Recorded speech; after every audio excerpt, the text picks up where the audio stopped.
আজকে আমি পটল পোস্ত বানাবো। এই যে পটলগুলো কেটেছি, পটল কেটে হলুদ মাখিয়ে রেখেছি, কড়াটা গরম হয়ে গেছে, তেল দিয়ে দিয়েছি। এবার পটলগুলো ওতে দিয়ে একটু ভেজে নেব। সব পটলগুলোই একসঙ্গে দিয়ে দেবো।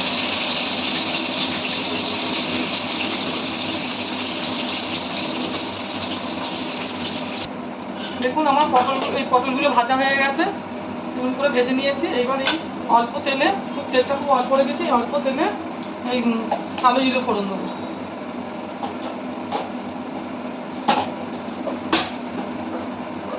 কালো জিরে ফোড়ন দেবো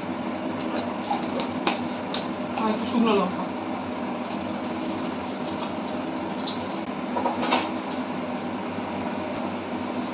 দেখুন এইটা আমি পোস্ত বেটে রেখেছি আর একটু এখানে মগজ বেটে রেখেছি। এই পোস্ত আর মগজ দিয়ে রান্নাটা হবে।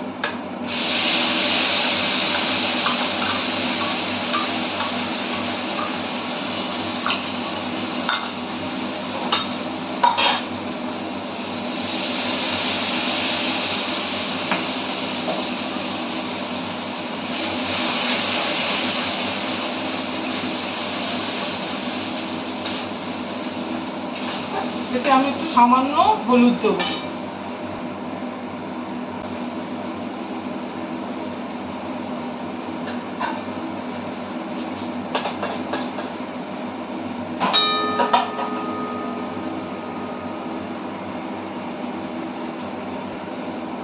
এবার আমি এতে পটলগুলো দিয়ে দেবো। পটলগুলো দিয়ে একটু ভাপিয়ে নেবো,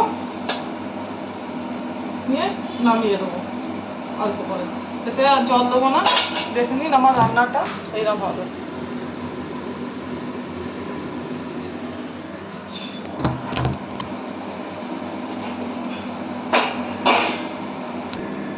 আচ্ছা, আমার এই পটল পোস্ত রান্নাটা হয়ে গেছে।